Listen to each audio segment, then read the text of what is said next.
ফ্রান্সিসকোতে, আবার San Francisco থেকে শুরু হয়, শেষ হয় নিউ ইয়র্কে এসে। আমি চিনি আমি ওদেরকে।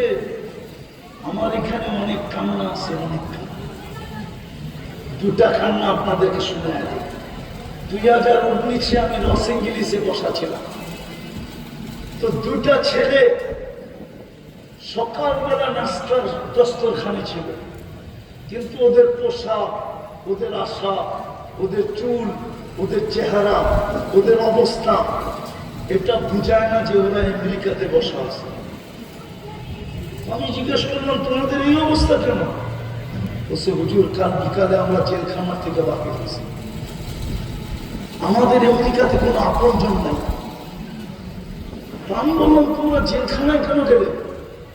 আমরা মেক্সিকো দিয়ে ঢুকতেছিলাম, চোরাই পথে পুলিশের হাতে লেগে গেছে, আমরা 3 মাস পরে জেল থেকে বাকি হয়েছি। আমাদের কেস চলতে থাকবে, আমরা জিততে পারলে আমেরিকাতে থাকতে পারবো। তো বলে আমাদের আপনজন কেউ নাই। আমরা খুঁজতে খুঁজতে তাবলীগের মার্কাজে চলে আসছি, যে এইখানে গেলে বাঙালি পাবো, একটু আশ্রয় পাবো। তো আমি বললাম, তোমরা কত টাকা দিয়ে আসছো? 30 লাখ। মেক্সিকো। বললাম, মেক্সিকোতে আসছো কি করে? আমরা প্রথম মেক্সিকো আসি নাই, আমরা প্রথম আসছি ভেনিজুয়েলা। তুর্কির থেকে ভেনিজুয়েলা আসছি, ভেনিজুয়েলার থেকে টপকাইতে টপকাইতে আমরা মেক্সিকো আসছি। 10টা দেশ টপকায় আসছি। আমি জিজ্ঞেস করলাম, তোমরা 2 জন ছিল?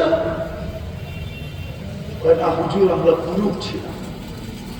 আমি বললাম, বাঙালি কয়জন ছিলাম? আমরা 3 জন।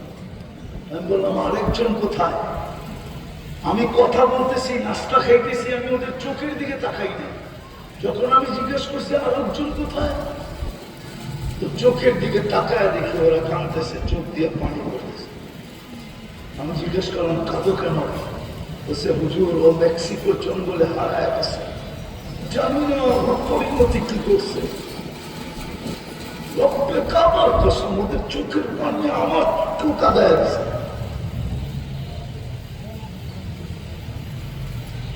আমাকেও কাদায় গেছে।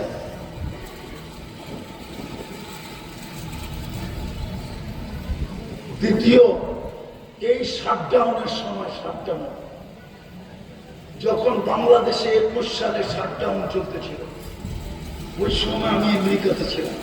আমি গেছিও শাটডাউনের ভিতরে। আমি একটা জানাজায় শরীক ছিলাম।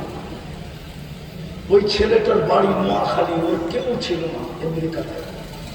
ও চোরাই পথে ঢুকছে, 5 মাস আগে ও জেলখানা থেকে আসছে। 5 মাস পর্যন্ত হোম ডেলিভারির কাজ করতেছিল মোটরসাইকেল অ্যাক্সিডেন্টেও মারা গেছে।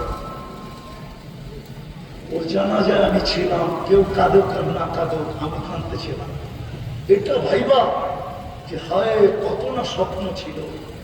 2 দিন পরে গ্রিন কার্ড পাবে, মা বাবা ভাই বোন সবার জন্য অ্যাপ্লাই করবে।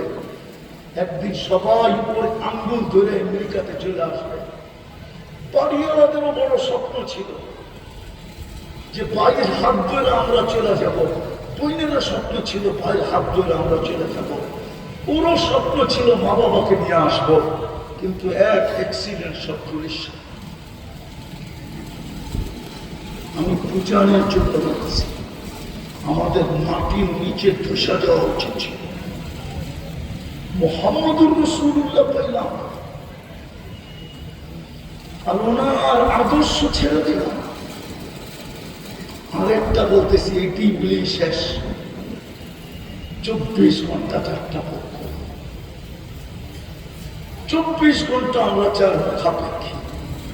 আন্তনুল হতারা, যিনি আমাদেরকে অস্তিত্ব দিলেন, যিনি আমাদেরকে সৃষ্টির ভিতরে শ্রেষ্ঠত্ব দিলেন, যিনি আমাদেরকে সৃষ্টির ভিতরে সবচেয়ে সৌন্দর্য দিলেন, যিনি আমাদেরকে সৃষ্টির ভিতরে সবচেয়ে সুন্দর গঠন দিলেন, যিনি আমাদেরকে জমিনের আধিপত্য দিলেন, যিনি আমাদেরকে দুনিয়াও দিলেন, আখিরাতও দিলেন, সর্বশেষ যিনি টেন্ডার ওপেন করলেন, টেন্ডার ড্রপ করলেন, উম্মতে মুহাম্মাদি আমি তোদেরকে কিনতে চাই জান্নাতের বিনিময়ে।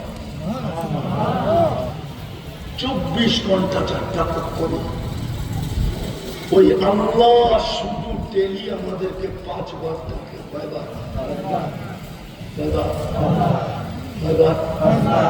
উচিত ছিল সারাদিন আল্লাহ আল্লাহ করা, আমি এটা বাদ দিলাম।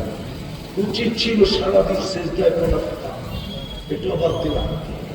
আর আমি প্রমাণ দিতে পারবো, হায় হায়, জানি না বাঞ্ছারামপুরে বিদ্যুতের কার্ড সিস্টেম শুরু হয়েছে কিনা। হয় নাই, এখনো হয় নাই। তাইলে দাউদকান্দি হয়েছে, দাউদকান্দি না হয়েছে ঢাকা শহরে তো হয়েছে। হ্যাঁ না হয় নাই, হ্যাঁ হয়েছে তো। আল্লাহ যদি সিস্টেম করতেন যে অক্সিজেনের বিল দিবি, অক্সিজেন চলবে, বিল দিবি না চলবে না, তাহলে তো বালসারামপুরও ডেলি 2-4-5 হাজার মানুষ পাওয়া যেত। যারা ঘরে পড়ে আছে, দোকানে পড়ে আছে, রোডে পড়ে আছে, ঘাটে পড়ে আছে, হাটে পড়ে আছে, বাজারে পড়ে আছে, যদি জিজ্ঞাসা করতো কেন পড়ে আছে, কাঠ শেষ। আরে কিসের কাঠ শেষ? তো অক্সিজেনের কাঠ শেষ।